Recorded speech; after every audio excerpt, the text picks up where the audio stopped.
My father set up a martial arts contest for me to choose a husband, and my exceptionally skilled childhood friend actually lost to a beggar from the streets. The crowd erupted in an uproar, with mocking laughter surging like a tide. A noble lady of the county, actually going to marry a beggar. My brother, standing nearby, pointed furiously at my childhood friend. You clearly held back just now. Why did you deliberately lose? Xie Zhaoyang slowly lifted his gaze.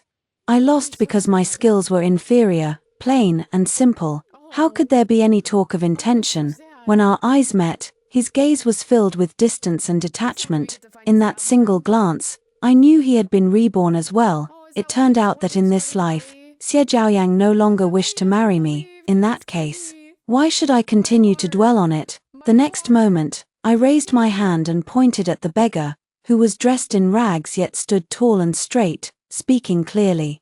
Since you have won the contest, you must honor the agreement. Next month at this time, come to the Earl's residence to propose marriage. As the words fell, amidst the surrounding uproar, Xie Zhaoyan's expression went blank for a moment. Shen Qingli, do you have any idea what you're saying? I gently adjusted my sleeves, my tone calm and unruffled. Of course I do. He seemed to have heard the biggest joke in the world, the corners of his lips curling into a mocking arc. You would marry a beggar just to spite me. I slowly lifted my gaze, my eyes falling upon the figure on the stage. The man's long hair was disheveled, almost covering most of his face. Even in tattered clothes, his tall and straight figure could not be concealed. The next second, my voice rang out clearly across the entire venue. A martial arts contest for marriage emphasizes fairness and justice. And what's more, the Earl's mansion has always valued its reputation. I paused slightly, meeting Xie Zhaoyan's complex and inscrutable gaze. Since this young master has won the competition, I should marry him as promised. What do you mean by acting out of spite? A soft click sounded. Xie Zhaoyang gently twisted his wrist, sheathed his sword, and suddenly darkened his expression. Qingli, don't be willful. Your uncle would never agree to such an absurd matter. I was about to speak when my gaze inadvertently caught a familiar figure outside the crowd. My half-sister Shen Shuyu was standing gracefully under the corridor, as if she happened to be passing by. But I know, she is the same as in the previous life. She was only here to confirm whether Xie Zhaoyang had won the match. Almost at the same time, Xie Zhaoyang also saw her. The moment their eyes met, the anxiety and anger he had felt because of me instantly vanished. Then it was replaced by an indescribable expression, a mixture of tenderness and delight. Seeing this, I immediately understood. So that's how it is. In a flash, memories from my past life surged over me like a tidal wave. Yes, in my previous life, after Xie Zhaoyang won the title of martial arts champion, the first thing he did was win the martial arts contest my father had set up for me to find a husband, and he married me with great fanfare. At that time, every noble lady in the capital envied me for having such a brilliant and talented husband. After our marriage, we also had times of mutual respect and harmony. In spring, we admired the blooming flowers, and in winter, we watched the falling snow. He taught me how to draw a bow, and I ground ink for him. I thought that such harmonious sweetness would be enough for us to stay together for life. However, in the 3rd year of our marriage, Shen Shuyu, my half-sister who grew up with me, unexpectedly took poison and passed away overnight, leaving behind only a letter addressed to Xie Zhaoyang. The letter was filled with words written in blood and tears, each sentence expressing deeply suppressed love and despair. At that time, after reading it, Xie Zhaoyan's expression remained calm and unruffled. He silently brought the letter close to the candle flame and burned it to ashes. Seeing him like this, I didn't think much more of it. Unexpectedly, just a few days later, despite my imminent childbirth, he voluntarily requested to lead troops to the distant border thousands of miles away. By the time he returned victorious, it was already 2 years later. The infant in swaddling clothes has already begun to toddle, yet the warmth that once lingered in his eyes when he looked at me can no longer be found. To be fair, in the 20 years that followed, Xie Zhaoyang remained a husband beyond reproach. His career progressed smoothly, and his talents were fully displayed. Because of him, I was granted the title of a noblewoman at a young age. He never took a concubine. In the mansion, There were only me and the children.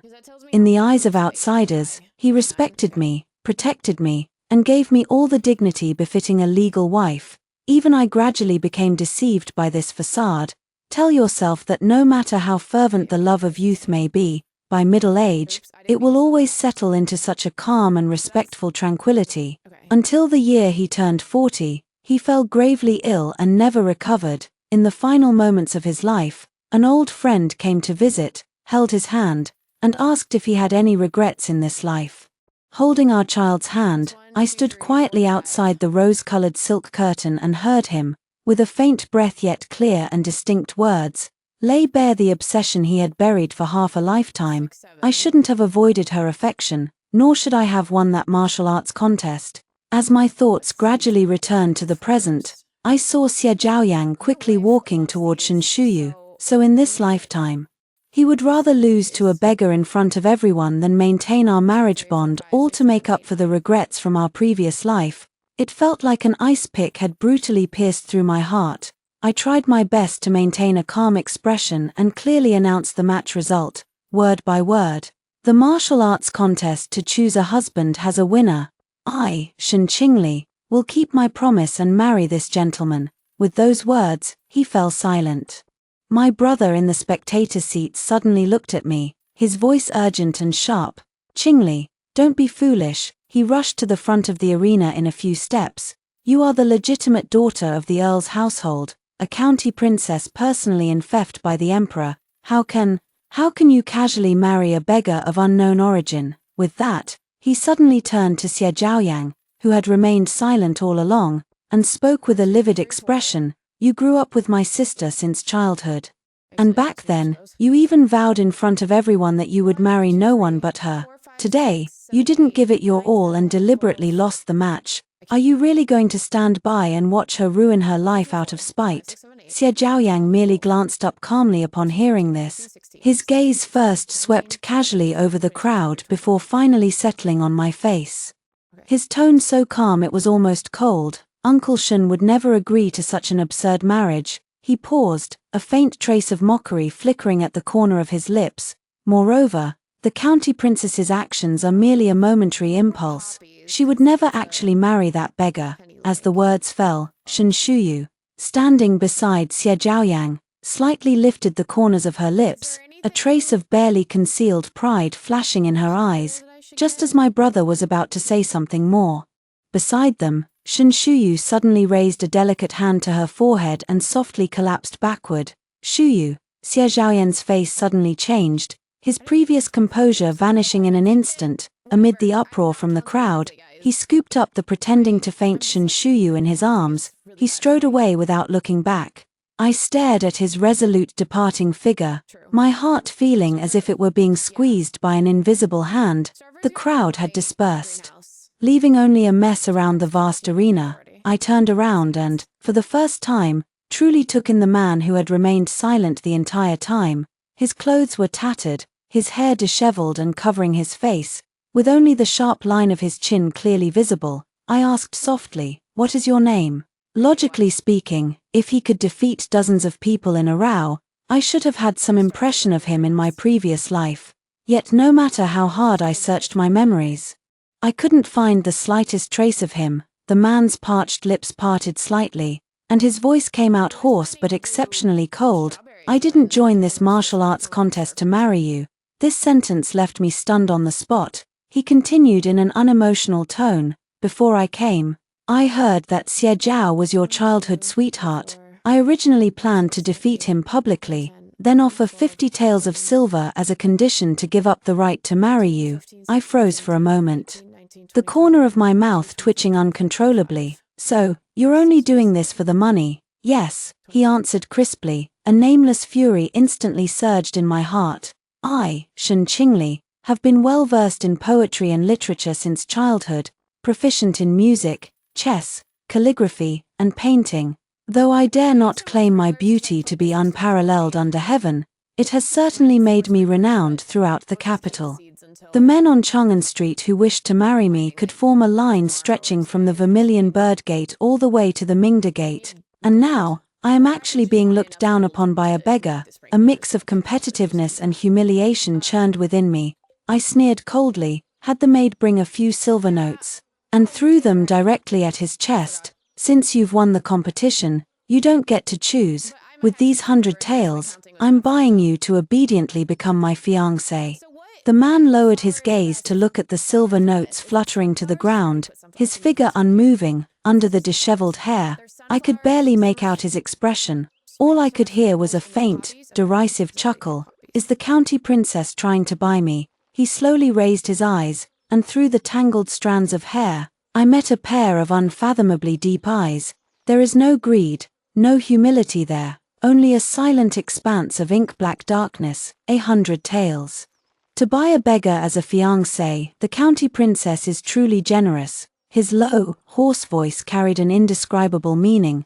The man did not bend down to pick up the silver notes. Instead, he took a step forward. As he drew closer, a faint, crisp scent of cold pine drifted over. It was completely at odds with his tattered appearance. He leaned in slightly, bringing his lips close to my ear. His voice lowered to a whisper. County princess, are you truly willing to marry a penniless beggar like me? Naturally, you don't regret it. No regrets. The air froze for a moment. The man seemed to let out a light laugh, then bent down again to pick up the banknotes scattered on the ground. As he moved, his tattered sleeve slipped down, revealing a lean and sinewy wrist with a prominent old scar running across it. Under my astonished gaze, he slowly and deliberately folded the banknote and gently tucked it back into my hand. Your ladyship should keep this money for yourself. Just as I thought he was about to turn and leave, he spoke in a low voice.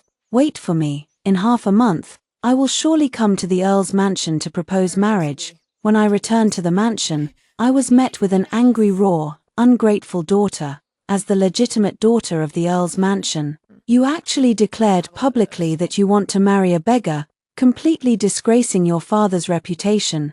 Father stood with his hands behind his back in front of the hall.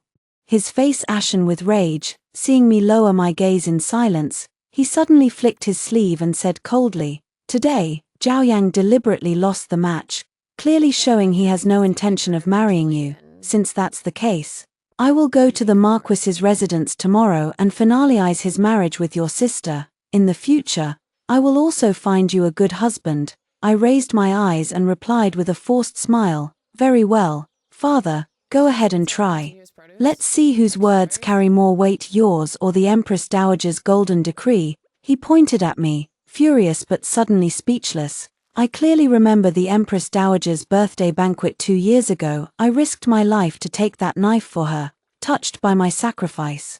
The Empress Dowager publicly promised to grant me one wish, vowing to fulfill it whenever I needed. So, as long as I refused to agree, the marriage between Xie Zhaoyang and Shen Shuyu is absolutely impossible. Shen Shuyu beside her began to sob at the right moment, tears rolling down her cheeks, yet her eyes were filled with seething resentment. Sister, since Brother Iron no longer has feelings for you, why must you keep pushing and refuse to let us be together? I let out a cold laugh. Let you be together? It's not entirely impossible. My father has always been one to prioritize profit. In my past life, the reason he was so pleased with the marriage between me and Xie Zhaoyang was simply because he saw the benefits of an alliance with the Marquis's household. Now that Xie Zhaoyang has publicly abandoned me, I am no longer of value. Given his opportunistic nature, it's entirely possible that he would casually marry me off to some Zhong or Li who could bring benefits to the family, all in exchange for new gains. In his eyes, my lifelong happiness likely holds less weight than a land deed or a favor. At this thought, I turned to him and said, word by word, as long as you put it in writing, pledging that from now on you will no longer interfere in my marriage, whether I marry a chicken, a dog, or a beggar on the street, it will no longer be any of your concern, you unfilial daughter. Father flew into a rage and raised his hand to slap me, but unexpectedly, Shen Shuyu, who was standing nearby, held him back tightly. Father, please agree to sister's request, she pleaded tearfully, her eyes brimming with tears. I truly love Brother Iron. The weighing of options happens in an instant. The scales of interest ultimately tipped. He compromised. The cold laughter in my heart grew even deeper. Yes. It wasn't until my previous life, when I too became a mother, that I truly understood, there really are fathers in this world who can feel no love at all for their own children. A few days later, as the Empress Dowager was seriously ill, I entered the palace to pay her a visit. As dusk fell and I stepped out of the palace gate, a familiar figure blocked my path.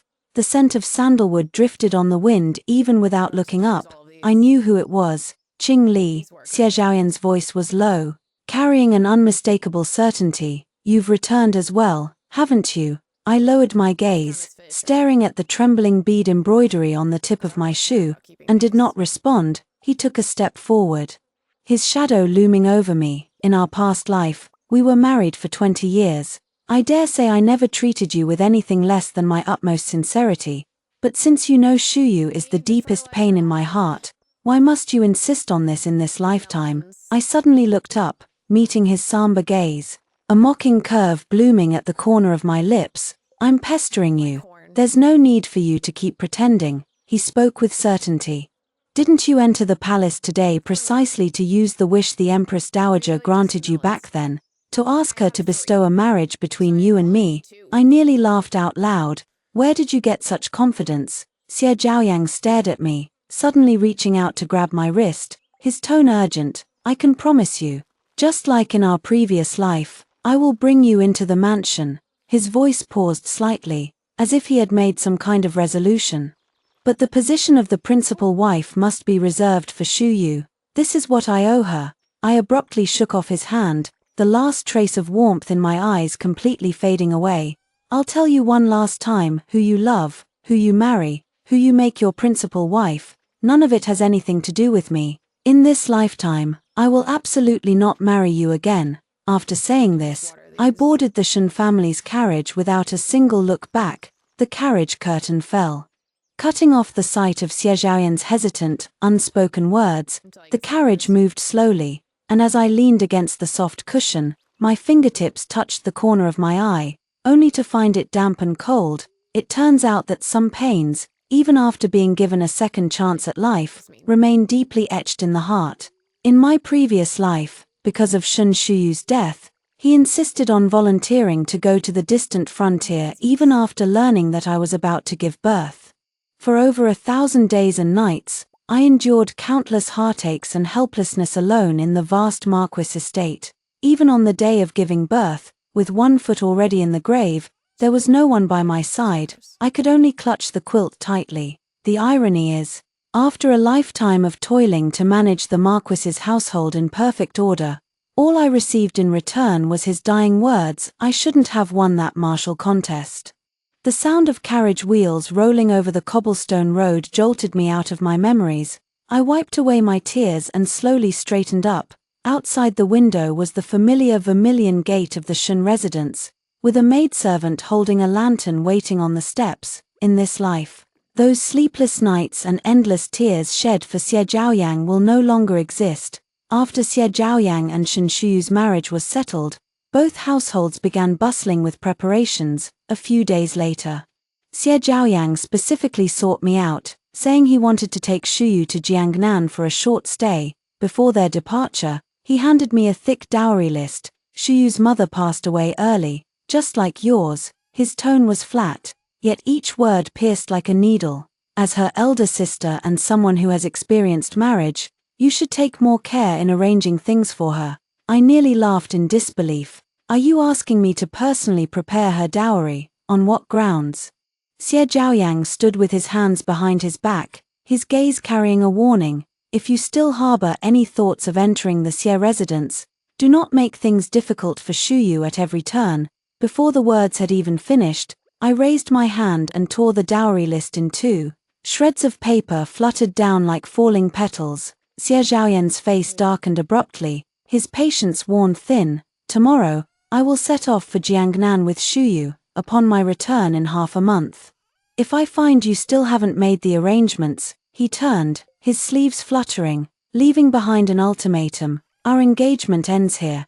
Xie Zhaoyang lingered in Jiangnan with Shen Shuyu for a month before finally setting off back to the capital. Along the way, the misty rain, painted bridges, Wind-blown curtains and emerald screens were all part of the uniquely gentle scenery of Jiangnan. One day while gazing at the rain from the boat, Xie Zhaoyang suddenly remembered that in his past life, Shun Qingli had also pleaded with him in such a soft tone, hoping to travel to Jiangnan with him, but at that time, Shu Yu had just passed away, and he was disheartened, repeatedly refusing her with the excuse of being overwhelmed with official duties. After that, she never brought it up again.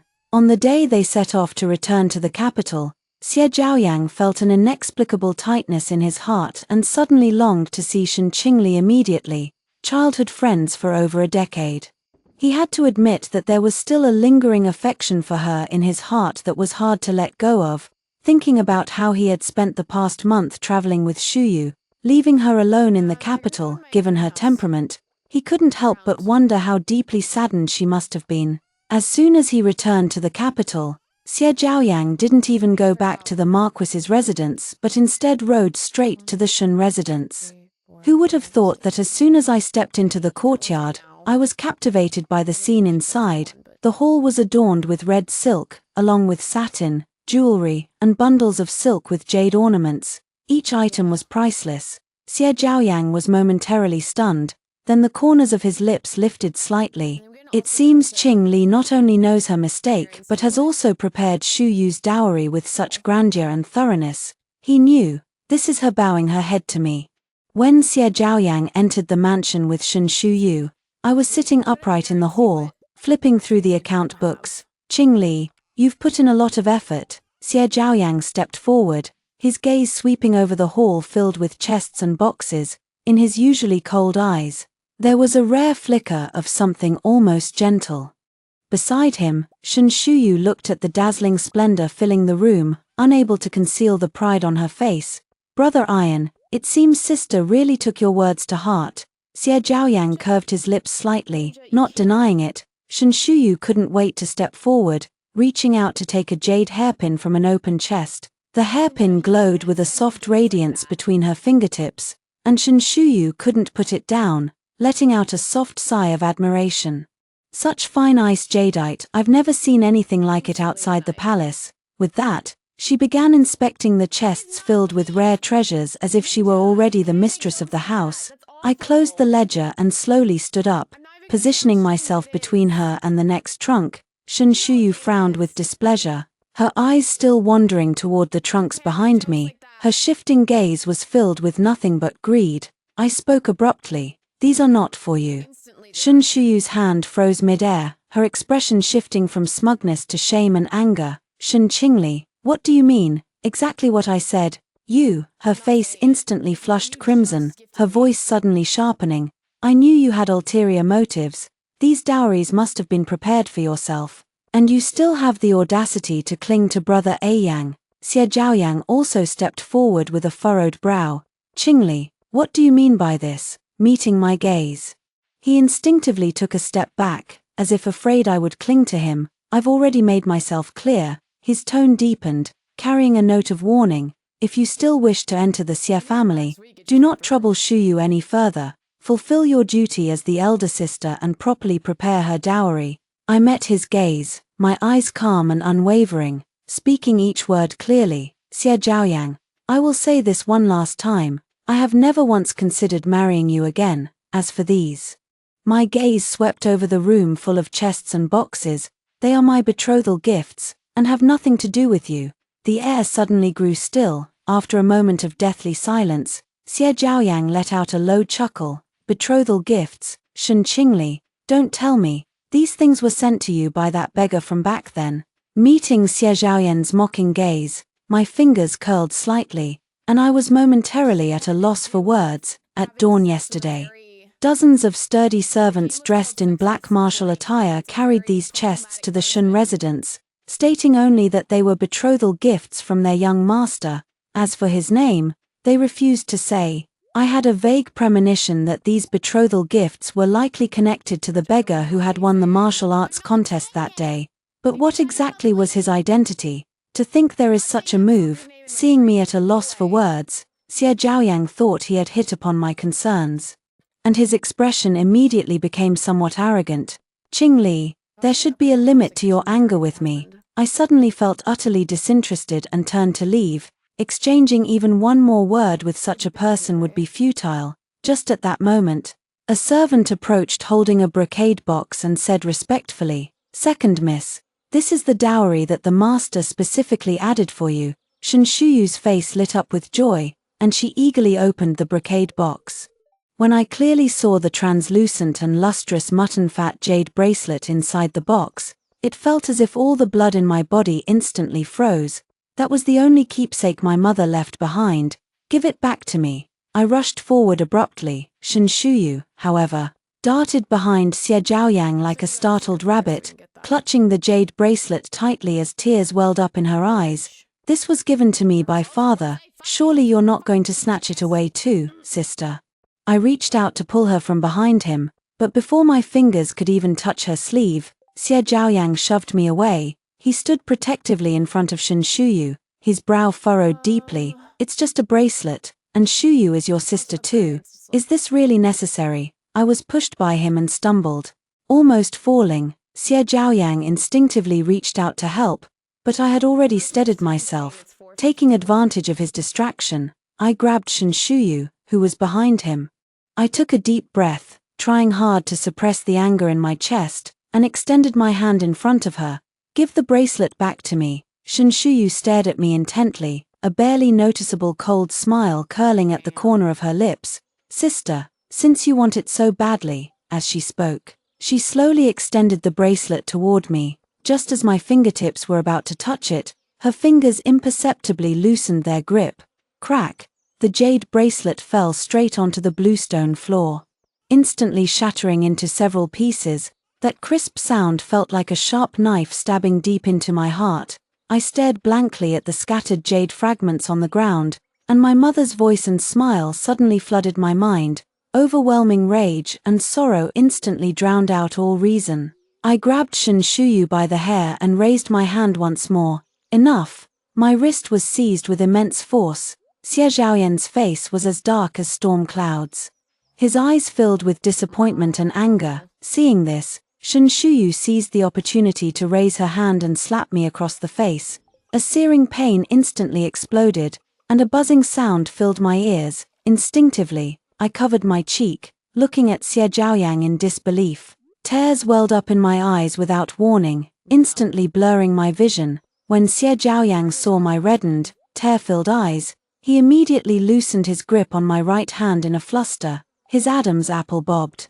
His voice hoarse. "I didn't mean to." With that, he instinctively took a step forward, reaching out to check my injury, but I shoved him away harshly. "Get out." His pride instantly wounded, his expression darkened. The flicker of guilt that had just surfaced was quickly replaced by displeasure, and he resumed his condescending demeanor. "Qingli, how much longer are you going to keep this up? After all, both you and Shuyu will eventually enter the Xie household. Do you really intend to be at each other's throats every single day from now on? As the elder sister, shouldn't it be your duty to yield to your younger sister a little?" A surge of anger suddenly flared up in my heart, just as I was about to raise my hand to return that slap. A stern and authoritative roar erupted from behind me. "You rebellious daughter, stop this at once." Father was dressed in court attire, clearly having just returned from the morning court session.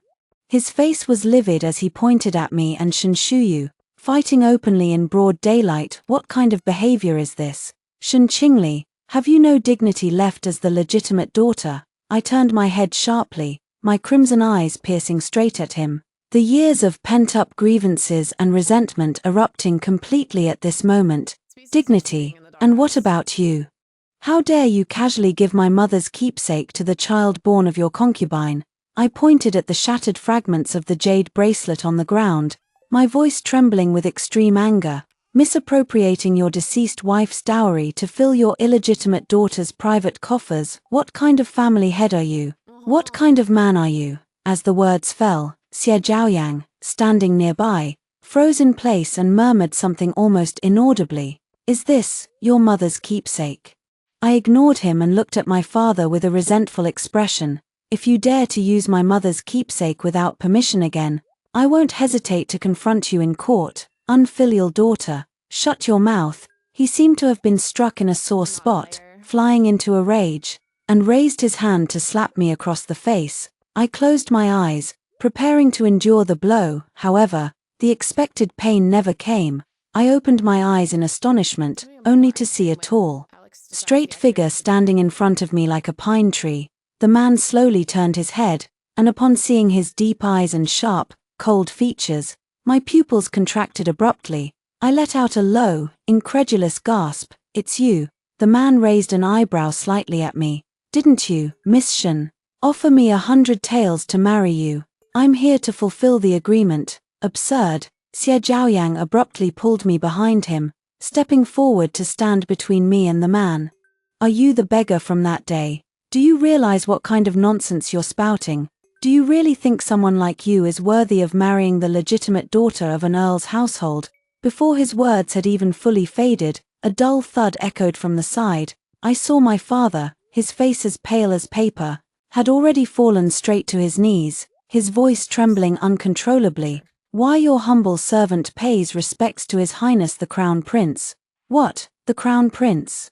Xie Zhaoyan's entire body stiffened, suddenly remembering something, and he sharply turned his head to look at the man of extraordinary bearing beside him. His voice changed with shock. You are the fourth prince, Song Sui, who was just appointed as the heir by His Majesty." Song Sui neither confirmed nor denied it, only slightly raising an eyebrow. Halfway down the mountain, Xie Zhaoyang took a deep breath, his face drained of color, and finally knelt down on one knee, his voice strained.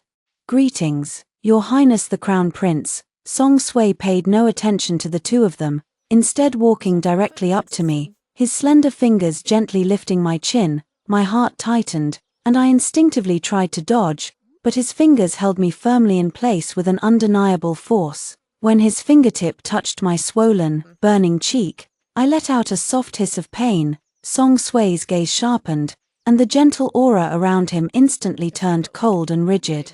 "If anyone dares to bully you again, pay them back double." "Understood." Why do these words sound so familiar? I stared at him in a daze, a complex mix of emotions surging in my chest. There was satisfaction, confusion, and an indescribable tremor. As soon as Song Sui's gaze swept over, several black-armored guards moved forward like phantoms, forcibly lifting Shen Shuyu without a word and pressing her down to her knees. "No, no, father, brother Iron, save me." The sharp sound of slaps, mixed with Shen Shuyu's cries, echoed one after another in the deathly silent courtyard. Xie Zhaoyang abruptly tried to stand up, but his father, whose face was ashen, firmly held his arm, leaving him unable to move. That day when I entered the palace to visit the Empress Dowager, I finally learned the truth. It turned out that Song Sui was the son of a deceased palace maid. During the emperor's critical illness, he was sent away from the palace on a secret mission, only to be ambushed by assassins dispatched by his own brothers. Severely injured, he had no choice but to disguise himself as a beggar to hide his identity and blend into the common folk. The Empress Dowager lay on her chaise lounge, gently holding my hand. "This child, the hardships he endured in the palace before are beyond your imagination. I can see that he has put a lot of thought into you, otherwise he wouldn't have risked having his identity exposed just to win that martial arts contest for marriage that day." She suddenly remembered something, and a gentle smile appeared at the corner of her lips. "By the way, I just recalled that the two of you actually met once when you were children." The Empress Dowager's words were like a key, suddenly unlocking long-buried memories. I suddenly remembered that when I was young, I once followed my mother into the palace to visit the Empress. Under the plum tree in the back garden, I happened to see a group of children in fine clothes bullying a thin, weak boy. They forced him to kneel by the frozen pond and threw stones at him. At that time, my mother was still alive. She held me in the palm of her hand, spoiled me beyond measure, and my temperament grew increasingly unruly. Seeing this, I imitated the chivalrous heroes from the picture books who stand up for justice. I confronted the group of children head-on and eventually drove them away. I then took off my newly acquired crimson cloak and wrapped it tightly around the boy, whose lips were purple from the cold. "If anyone bullies you again, make sure to pay them back double." "Understood." My chest suddenly throbbed. leaving me somewhat numb. So, that little boy turned out to be Song Sui. Therefore, his appearance on the platform that day was not at all for the 50 taels of silver as he had claimed. It was for me. The Empress Dowager's inadvertent sigh allowed me to glimpse another side of that storm. No wonder the court had been filled with unpredictable changes recently, and even my usually tactful father was trembling with fear all day long. It turned out that the third prince and the fifth prince had completely torn apart over the succession, ultimately leaving both sides wounded. After the emperor regained consciousness, he realized that the position of crown prince could no longer remain vacant, lest it destabilize the court. Finally, Song Sui was elevated to the position of crown prince. The sandalwood burned quietly in the gilded incense burner, its blue smoke curling upward. The Empress Dowager gently stroked her teacup, her gaze seemingly sweeping past my face as if by chance. They say when the snipe and the clam grapple, it's the fisherman who profits. If no one throws a stone into this tranquil pond of the imperial city at the right moment, how could ripples strong enough to stir the current situation ever appear? She smiled faintly, her eyes revealing a knowing clarity. I always knew this child, deep down, is the one who most resembles his father. My heart skipped a beat, and in an instant, I understood. There was no such thing as fate or coincidence. The true mastermind behind the conflict that completely exhausted the two princes was likely none other than Song Sui, who appeared to remain aloof from worldly affairs. But these matters were not for me to pry into. I could only lower my gaze, pretending not to understand the deeper meaning in her words, and hastily excused myself, until I reached the palace gate. I looked up and saw a familiar figure standing quietly beside the carriage. Song Sui stood with his hands behind his back, as if he had long anticipated my arrival at this moment. He looked at me, a faint smile playing on his lips, and reached out his hand toward me. "I'll walk you home." I lowered my gaze to that distinctly bony hand, fully aware that the person before me was far from the gentle appearance he presented. He was even dangerous. Yet, as if bewitched, I still placed my hand in his palm. When our palms touched, he slipped his fingers between mine, interlocking them tightly. Just as I had imagined, his hand was broad and warm. Suddenly, I was no longer afraid, at least in this moment. I believed that the man before me would never hurt me. The Empress Dowager's birthday banquet was attended by all officials along with their families. As a concubine-born daughter, Shen Shuyu originally had no right to attend, but she was granted an exception because she was Xie Zhaoyan's fiancée. The music temporarily ceased, and it was time for the younger generation to present their talents. Shen Shuyu was the first to rise, dressed in magnificent rainbow robes. She made an elegant bow to the Empress Dowager. "This humble maiden wishes to present a dance in celebration of your Majesty's birthday." Her gaze swept over Xie Zhaoyang, carrying a pride that was determined to win. However, not long after she began to dance, perhaps due to her eagerness, she lost her footing during a step that should have been light and graceful. Though she tried hard to conceal it, her unsteady posture drew a few suppressed chuckles from the audience. Instantly thrown into disarray, her subsequent dance moves became completely disorganized. After hastily finishing her performance, she retreated to her seat with a pale face. When it was my turn to take the stage, Shen Shuyu's resentful gaze never left me. The dance I performed for the Empress Dowager is titled Graceful Swan. As the water sleeves fluttered, the entire audience fell silent. Just as I spun around, Shen Shuyu, seated among the guests, suddenly raised her hand and quietly snapped the pearl necklace around her neck. Round pearls instantly scattered and rolled across the floor. As my toes touched the smooth beads, I suddenly slipped. When our eyes met, Shen Shuyu curled his lips triumphantly. In that split second, I leaned forward with the momentum, my water sleeves sweeping over the floor like flowing clouds, executing a perfectly timed waist bend. Then, I lightly tapped my toes to avoid the string of beads. Immediately followed by 3 rapid spins, this series of movements flowed as smoothly as clouds and water, as if it were originally part of the dance. The hall fell silent for a moment, then erupted with thunderous applause. The smug expression on Shen Shuyu's face had not yet faded when it froze in place. To avoid arousing suspicion, She hurriedly knelt and prostrated herself on the ground, her voice trembling. "I deserve 10,000 deaths. This necklace." This necklace suddenly broke for some reason, disturbing the Empress Dowager's birthday banquet. "I beg the Empress Dowager for forgiveness." The Empress Dowager glanced down at her, her gaze as still as ancient well water, neither reprimanding her nor telling her to rise. Then, turning to me, she clapped her hands lightly and smiled, the fine lines at the corners of her eyes brimming with admiration. "Excellent. Remaining calm in the face of danger truly reveals one's character." I lowered my head and smiled shyly. A nearby official, who had long been at odds with my father, stroked his beard and chuckled softly, his voice quiet but loud enough for those around to hear. "Lord Shen, your two daughters are truly like, one being the bright moon in the sky, and the other, well, as different as heaven and earth." All the guests present were astute individuals, who couldn't see that the breaking of the pearl was suspicious. The Empress Dowager's attitude had made everything clear. Not exposing the truth was the greatest act of grace, yet also the greatest humiliation. Father's face instantly turned ashen, yet he had no way to refute it, and could only force an awkward smile. Xie Zhaoyang, standing nearby, seemed completely oblivious to everything happening around him. He held a wine glass in his hand, his gaze firmly fixed on me. Midway through the banquet, I slipped away alone to the back garden for some fresh air. The night breeze was cool, yet it couldn't dispel the heaviness in my heart. Familiar footsteps sounded behind me, and Xie Zhaoyan's voice seemed especially deep under the moonlight.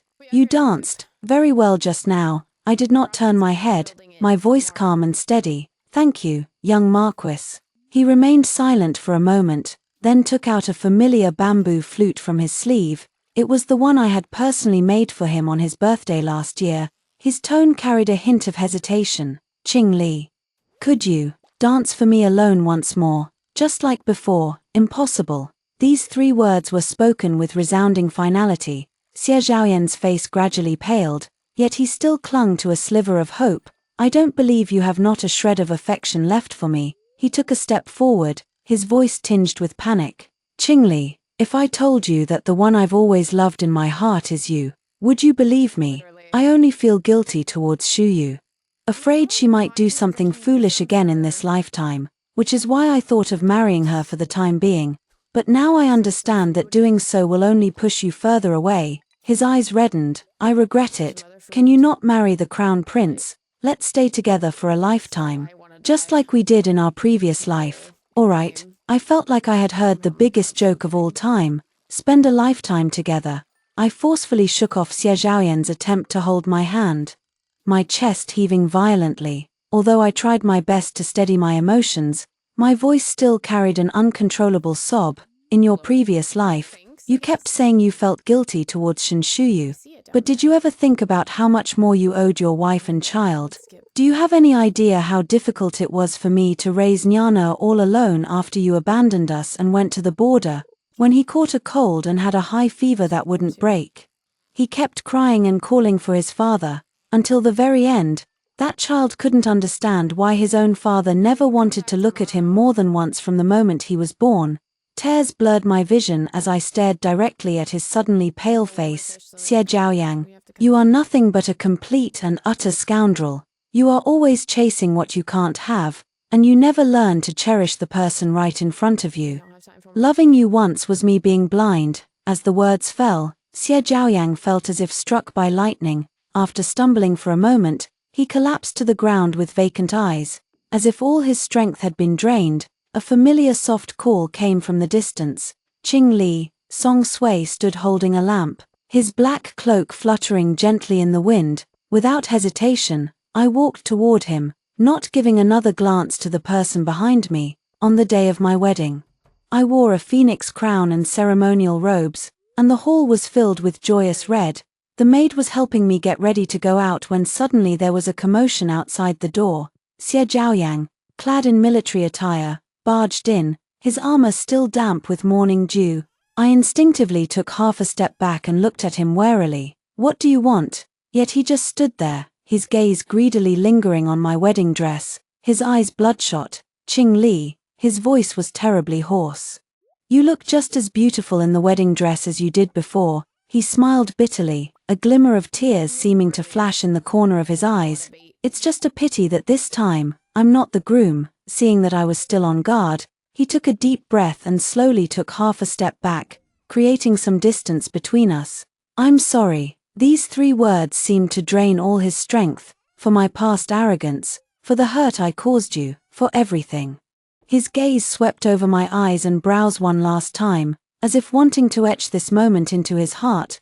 "May you from now on, be safe and joyful, with children gathered around your knees." With that, he resolutely turned away, the clanking of his armor gradually fading into the celebratory sounds of gongs and drums. I watched that receding, stumbling figure and suddenly remembered my previous life.